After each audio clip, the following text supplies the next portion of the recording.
Hello my friends, my name is Artur and I am an Estonian YouTuber. Welcome back to my channel. Last video was in Estonian and this video was meant for Estonians. It's about Estonian army, what I think about it. It was ordered by the army for me to do it. And I did it because I feel loyalty to my country and I want to help out.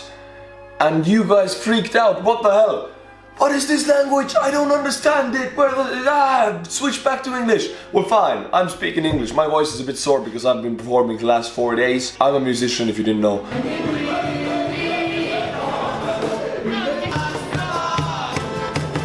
Yeah, you guys freaked out so much that, okay, fine, I'm switching back to English. Of course, I didn't mean to freak you guys out. I should have given you a heads up. But it's over now. The video is for Estonians. If you want to hear what Estonian sounds like, just go watch my last video. Today, we're watching a video about Forest Brothers. Forest Brothers are the Estonian, Latvian and Lithuanian freedom fighters, the guerrilla fighters. The Stalinist Red Army came in. The Forest Brothers were the ones who defended Estonia to the last drop of blood. And we're gonna watch a video about them today. Ooh, today I'm actually drinking coffee, not green tea. A few of you got the cup actually. I, an Estonian YouTuber, hereby read out the pledge of honor to the following people. Sam LaRue, thank you for getting this magnificent cup. Travis Osborne, thank you for getting the Estonian YouTuber Cup. Connie Miller, thank you for getting the Estonian YouTuber Cup. The pledges of honor have been received. Applause to those 3 people. You guys are amazing, you got the cup. But also we have some new patrons, so I know you guys want to start the video, but I have so much to say at the beginning of every video. If you just want to start, skip everything. But I'm now going to read out the patrons because they, you know, these things are important to me. As a YouTuber, not easy to make money. And if people get the cup or if people become a patron, as a musician also, I'm struggling like everybody else is struggling. It's fine, don't feel bad for me. I'm just saying that everybody's struggling and I want to be thankful for the people who helped me out. Nils Froese. Nils Froese. I'm sorry if I pronounce your name wrong. Thank you for becoming a patron, Nils Froese. I'm butchering your name here, I'm sorry. Momoira-kun. Yes, Momoira-kun, probably Japanese. Became a patron, thank you. Petur Stalkadur Baldursson. I don't know how to say, I'll try to say it as a Nordic. Petur Stalkadur Baldursson. Is that how you say, like that? You know, this is the way Swedish speak, I think.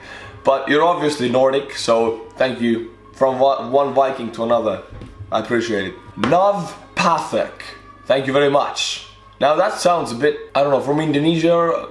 I'm obviously wrong here. Just write me in the comments, where are you from and did I say your name right? Now altogether we have 4 new patrons and 3 new people who bought the cup. Thank you so much. But now we will watch how the Forest Brothers almost defeated the Red Army. They did not, but I wish they would. In my fantasies, our Forest Brothers defeated the Red Army.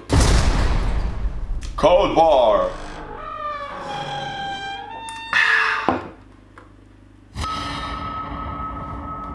By 1951, the middle class in the United States was enjoying booming economic prosperity, while Western Europe was well on the path to recovery. Business was good, people flowed into malls and drive-in theaters, while the New York Yankees won the World Series in front of a sellout stadium. For the West, the horrors of the beaches of Normandy had begun to fade into memory. Unfortunately, these good times were not universal to all. In the northeastern corner of Europe, the war had not yet ended. Today, we'll be looking at the Baltics, where the struggle against a foreign occupier did not stop in 1945, and would continue for another 8 years, culminating in one of the largest guerrilla wars ever fought. Today, in 2019, the Baltic countries are made up of 3 independent nations. Oh yeah, I have to mention, talking about the Baltics, in 2 videos ago when I talked about my story of my family, my grandfather, I called the Baltics, I called them a Slavic tribe. And everybody was so pissed off, so I have to apologize. Yeah, Baltics are not Slavic tribe. Their language is Balto-Slavic language group, but they're not, as a tribe, they're just Baltic tribe, they're not Slavic. Estonians are Finno, Baltics are not Slavic, they're Baltics. And here, of course, they call us the Baltic states, the 3 states, which after Cold War was a normalcy. Everybody called us Baltic states, but actually Estonia, yeah, it's not. According to the tribals, according to DNA, we have no Baltic DNA in us. We are not Baltics. We suffered the same with Latvia and Lithuania, so Might as well be brothers, right? Estonia, Lithuania, and Latvia.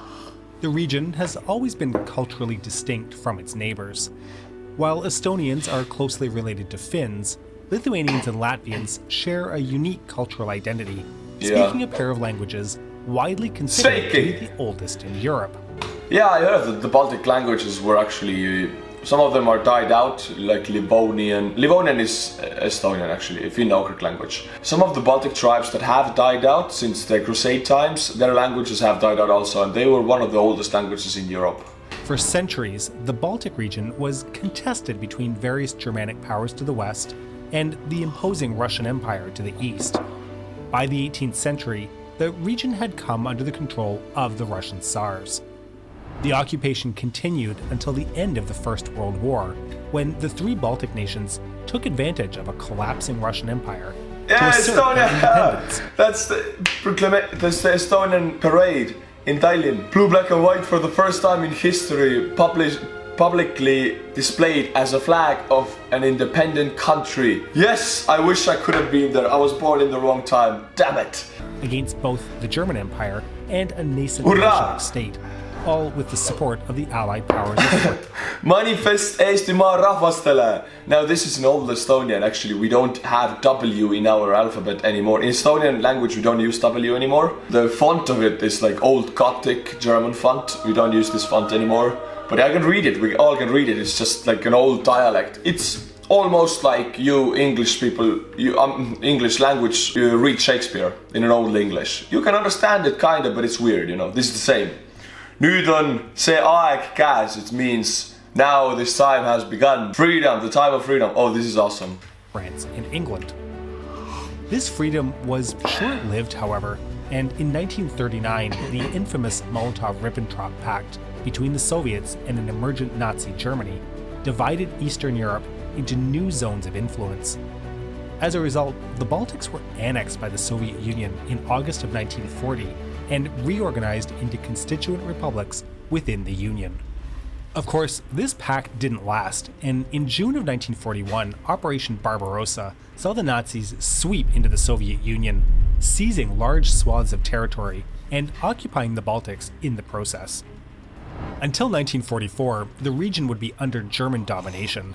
During this time, native Balts were torn between which side to support, while others were forced into service regardless of their preference.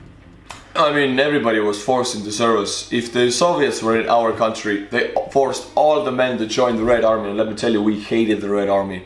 When the Nazis came to liberate us, actually Estonians took them as liberators, because Nazis compared to the Soviets, I've said it many times, for Estonians, Nazis were like, you couldn't even compare. Soviets were much worse. Estonians would rather fight in the Nazi army than in the Soviet army, because what the Soviets did to us, that's much more worse. Please don't read anything into it, I'm just saying how it was back in the day. Don't read anything into it. During their brief occupation, the Soviets had forcefully integrated the Baltic national armies into their service. A total of 50,000 Lithuanians, Latvians, and Estonians fought and died in Red Army uniforms. However, they were notoriously disloyal. For example, the one Estonians didn't want to wear this Red Army uniform. People in America sometimes, it's very in fashion to nowadays pray, I'm a communist, speak about, I support communism, all of that stuff, when actually Americans, and I'm generalizing right now, when I say this, that Americans have no idea what is socialism and what is communism, because America has never felt any socialist movements almost, except for the movements of the blacks perhaps in the 60s. Anything slightly social or, you know, good for the public in USA is usually called red immediately, and it's, you know, stamped down. No, you're a communist, shut up, in the politics. So socialism, even in the slightest sense, as in Northern Europe, for example, in Sweden or Estonia, we have this positive socialism where we have free education and free healthcare. It's impossible in America. And when Americans say, oh, I support communism, I cringe every time. Communism usually means millions executed, millions raped, millions dead. And if Americans say that, I cringe a bit. Don't take this personally. I know most of my viewers are Americans. Don't take it like I'm offending you. I'm saying that if you haven't felt it, if your family hasn't been executed or genocided by communist leaders, you can't know what it feels like. 179th Lithuanian Rifle Corps suffered desertion rates of up to 90% while retreating from the Germans in 1941. Meanwhile, the Nazis had accrued a sizable number of Baltic fighters themselves, many of whom had been integrated into the Waffen-SS. By 1944, there were 2 Latvian SS divisions and 1 Estonian one, collectively comprising over 100,000 men. Yeah, I pause a lot, yeah, a disclaimer here, but when I lived in LA, I was in an Estonian house. We had some 90-plus-year-old veterans there. They were German veterans, so they were Estonians who fought under Germans. Now, I'm not sure if they were in SS. One of them had 2 bullet wounds, one in the head, one in the thigh. The bullet went through his head. He's still alive, nothing wrong with him. He's like 93 years old, drinks vodka every Friday. And when I started singing the Estonian SS anthem on accordion there, he stood up and started singing it with me. So I have a hunch that he was in the SS. But yeah, a lot of Estonians prefer to be in the SS than in the Red Army. Now I know YouTube will demonetize the hell out of this video now, and I'm not getting paid. But truth needs to be told. We don't support the Nazis, no, we don't support violence, but back at the time, what the Soviets did to us was nothing compared to what the SS offered us. So Estonians would much rather join the SS and fight under that to fight the Soviets off, you know, to free Estonia from the Reds at least, because that was much worse. As the tide of war turned, these soldiers fought on behalf of the Führer to prevent the Red Army from retaking Baltic land. Yeah. While most Baltic soldiers in German ranks were forcefully conscripted, there were a significant portion of volunteers, who saw Nazi occupation as a lesser evil compared to communist rule. Yeah, that's perfect pronunciation. Lesser evil. It's still evil, but it was much lesser evil, you know? So don't take this as I'm like enforcing their policies. I'm just saying it's lesser evil. Out of the 2, it's less bad. Even so, the German occupiers proved no less cruel than their Soviet counterparts. Anyone whose loyalty to the Reich was considered questionable was either executed or sent off to the concentration camps. This was the fate of the Lithuanian Territorial Defense Force, a band of volunteers that had fought for the Germans until their loyalty had been pushed to the limits. Overall, neither potential occupier was a particularly attractive choice to native Balts, who ultimately yearned for their own independence. Yeah. Of course, the Germans were eventually repulsed back towards Berlin, and by 1944, the Soviets had managed to reimpose their control over the Baltic countries. By 1946, the so-called Iron Curtain had descended across Europe, leaving the people of the Baltics at the mercy of Joseph Stalin, who quickly proved yet again his willingness to be a brutal ruler. The General Secretary viewed his newly acquired territories as a distinctly unreliable land full of Nazi collaborators and Western sympathizers. To that regard, Estonians are a very hard-working nation. A bit more hard-working than Russians. Don't get offended now if you're Russian. Again, I'm saying how it is. Like, Estonians work really hard and they don't party as much. Russians party more and work a bit less. That's how things are, you know. Russians might be much more fun, but Estonians work hard, meaning Estonians are more wealthy. Meaning that if the Red Army came in and Stalin saw what's going on in Estonia, a lot of wealthy people, a lot of influential people in Estonia, he needed to get rid of those people. He started his purges just to kill off the wealthy class in Estonia, Latvia and Lithuania, and just to deport the kulak. Not gulag, but kulak was a wealthy farmer who just worked hard. He deported all kulaks to gulags, you know. Kulak and gulag, 2 different things. He ordered a harsh Sovietization policy towards the region. Deportations of native Balts to Siberia and Central Asia became the new order of the day. This policy had actually begun back in 1941, but the largest waves of forced immigration occurred in 1948, 1949, and 19... My grandfather was deported in 1949. My great-grandfather was shot. That's what they did. 1951. The idea was to target natural leaders in government, economics, education, and replace them with pro-Soviet stooges. In addition, the seizure of lands allowed Russian colonists to move in and replace the native population. What they would do is they would deport the well-educated, for example, the director or leader of some school is a well-educated man, a doctorate degree, a master's degree, all the degrees he needs to have, European education. He's like 60 years old, very smart, very respected. The Soviets come in, they see, oh, that's a man of intellectual. Down with the class society. They take him, they shoot him. They replace him with a man, full out red Soviet communist man who has 3 grades of education. And that man is leading a school now. Which kind of education would that school give? That school produced morons. That's what happens, yeah. I use harsh language here, but this is what it was. The advancement of Baltic states were pushed back 50 years because of this. Further pacifying this fringe territory bordering the ever-menacing West. These deportations saw entire communities torn apart and families ripped away from lands they had inhabited for centuries. Over the years, anywhere between 200,000 to 400,000 individuals were expelled. However, rather than pacifying the land like he had hoped, Stalin's impositions had provided further impetus for Baltic natives to take up arms against him. The people of the Baltics had little hope of winning a total war against the Soviet superpower, but in a region naturally dominated by boreal forests, there remained plenty of wilderness in which guerrilla fighters could hide and then strike from the shadows. The infrastructure to support such a thing had existed since the early days of the Second World War.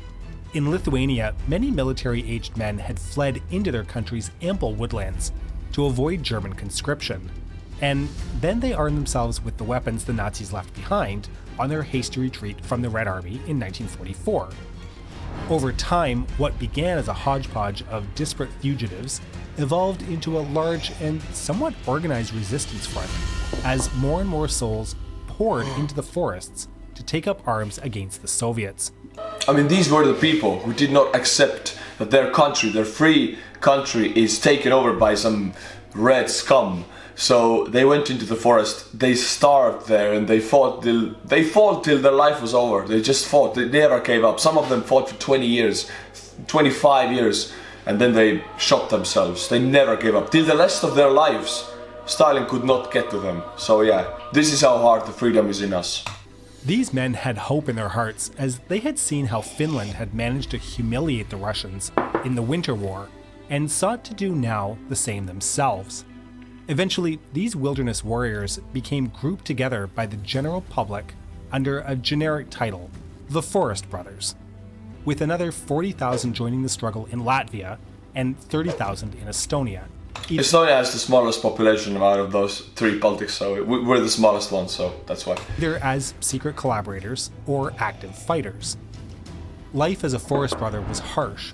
The wilderness of Northern Europe was an unforgiving climate where the slightest slip-up would likely lead to discovery and annihilation by Soviet. And they didn't have any food also. They had to eat plants in the forest. They had to eat sometimes tree bark or leaves. That's what they ate. They didn't have the black bread that they grew up with, which I do have here. In Estonia we have this kind of bread, it's called must vormileib, which is black bread basically. It is made by Eesti pagan. Now this is my favorite type of black bread. You don't really get this west from Poland. Maybe you don't even get it from Poland. Ooh, it smells good. Oh, now yeah, it's my favorite. I have I think I have 3 to 4 slices a day. Every time I eat something, I have a slice of black bread. Now you can put whatever you want. You can put whatever you want on top of here. I eat it raw because I like it like that.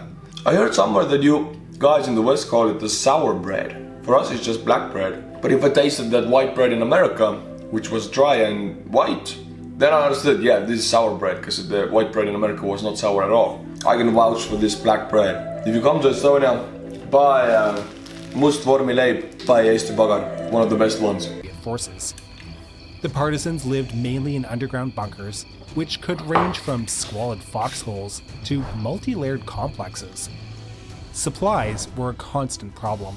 There was no access to proper medicine, so wounds and sickness often led to death. The partisans relied almost entirely on capturing enemy weapons to arm themselves, and they were perpetually short on ammunition. Food was scarce and had to be acquired from nearby villages, friendly to the cause, at risk of brutal reprisal if the Soviets found out. To avoid identification, fighters went by code names, usually taking after animals like fox or bear, or going by the names of long-dead leaders in the Baltic's pagan past. Yeah, long-dead leaders in the Baltic pagan past. I'm sure they had Lembittu, Lehola, maybe they had Kaupo, Kalev. Oh, all of those cool names. I'm gonna name my children like that one day. The Forest Brothers never organized under any central leadership. They were loosely divided into many units of varying sizes and ethnicities. The largest units could be upwards of 800 people, while the smallest could be nothing more than a posse of 3 or 4. They were led primarily by former military men who had served in German or Soviet armies during the Second World War. Women played a large role in the resistance too, and while they occasionally fought alongside the men, they were usually deployed as messengers, carrying vital information from unit to unit. In battle, the Forest Brothers tended to avoid direct confrontations, where they would be directly outnumbered and certainly outgunned. Instead of targeting Red Army soldiers, they went after Soviet security personnel, who played a more active role in the repression of their countries. These included the forces of the NKVD and the secret police of the MGB. Everybody was afraid of the NKVD because those guys were the guys who would just come to your doorstep out of nowhere, take you. You will never see anybody again. You will never see light again. You go to the cellars, NKVD cellars. Maybe they shoot you, maybe they don't. You will just stay there. There's a song also called Kave Kelder, which is Kave Cellar, which is about an NKVD cellar. And a man in there sings that he's never gonna see his girl anymore and he's just there to rot. That's what they did. Oh, this video is so horrible, damn it. I'm sorry you have to start your day with this stuff, but I think the truth needs to be told, yeah. Bear with me. A precursor to the KGB. Most Forest Brothers knew that repelling the Soviets alone was impossible. Their struggle continued through the hope that the West would finally intervene. They espoused the values of the Atlantic Charter drafted by Roosevelt and Winston Churchill back in 1941, in which the United States and Great Britain had declared that all people had a right to self-determination, and no territory could be occupied against the wishes of the people concerned. Yes, Putin, read this thing. Putin, please, do read. I know you speak English, Mr. Putin. Read it and study it and don't annex anybody anymore. Furthermore, the Soviet propaganda of the time drummed upon its citizens that the Western nations were warmongers planning on invading the motherland. This had the inadvertent effect of inspiring Baltic partisans, who hoped that a Third World War could give them the opportunity to win their independence, just as they had done at the end of the First World War. Of course, this never happened. In the early 1950s, some partisans managed to cross through Poland and into the West, where they came into contact with British and American intelligence agents. MI6 and the CIA had a vested interest in the priceless intel that these guerrillas could acquire for them while operating behind the Iron Curtain. Those intelligence agencies sent them back to their homeland with the promise of aid in return for information on the Soviets. However, the partisans were betrayed by one Kim Philby, a high-ranking MI6 agent who... Bad Kim Philby. Why you do this? Why? Why, Lisa? Why? No. Thousands of my countrymen were killed because of this guy, I guess. Okay, actually know why. Usually it's money. Soviets actually offered a lot of money to people who would defect to their side, and they paid up. So yeah, I guess Kim Philby needed a bit more cash, and he got some more cash. But where is your sense of patriotism, my friend? You can't do this. Who operated secretly as a Soviet spy. Philby exposed the Baltic partisans to Soviet intelligence, and the fighters coming home from the West found themselves returning to their deaths. All of this, combined with the Soviets' relentless efforts in undermining them through psychological warfare and espionage, spelled the beginning of the end of the Forest Brothers. By 1953, the guerrilla war in the Baltics had come more or less to a complete stop. This was the year Stalin died, and his passing brought an end to the deportations, the primary culprit of the insurgency in the first place. Many guerrilla fighters simply slipped back quietly into civilian life, returning to their homes, their farms, and their families. That is the song of the Forest Brothers, Metsavendu Laul. Hey, I play that every time I go to perform with my band. I play that song. Listen to it. An 8-year struggle, up to 40,000 Soviet collaborators, agents, and security. Okay, I have to play it now. Voila! Le accordion! The song of the Forest Brothers. metsa serval väikses majas, kus elasid mu vanemad. See metsa serval väikses majas on pesa teinud puunased. Atšikatša, atša, aivele, me metsa vennad oleme. Atšikatša, atša, aivele, me metsa vennad õstasid. Ja meil ei ole senti raha, me peame metsas elama. Ja me ei saa, ei või, ei taha tiibla teenida. Atšikatša, atša, aivele, me metsavennad oleme. Atšikatša, atša, aivele, me metsavennad õstasid. And it has like 4 more verses. Everybody would say it has 4 together, but I know 3 secret verses also, so it had 7 all together. I sing it every time we go to perform because this is our culture. This is how we resisted the red giant. I'm so glad they used the Estonian song in this video. There are many more songs of the Forest Brothers. This is just one. And actually the music I play in my band and my living comes out of this kind of culture. I play these songs. They did a good job picking the music for this video. Now lay dead across the Baltics, while over 23,000 Forest Brothers had been killed, with nearly as many arrested. While this anti-Soviet insurgency was ultimately unsuccessful, Lithuania, Estonia, and Latvia would finally regain their independence in 1991, 4 decades after the war's conclusion. The people of the Baltics had kept the Forest Brothers in their social memory, and their struggle had helped keep the dream of an independent homeland alive.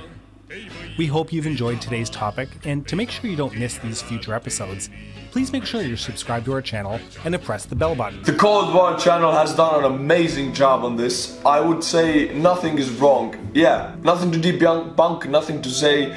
It's good, it's perfect, the information is correct and the music is on topic. They picked the Estonian song, I'm so glad.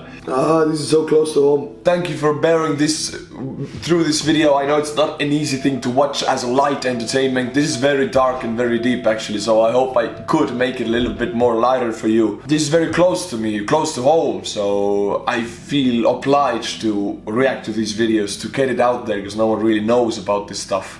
Because the Soviets just buried it, they buried everything. But if you like this content, please support the channel on Patreon. Also, go get the cup. Be like the people I mentioned at the beginning of the video. You can directly help me out.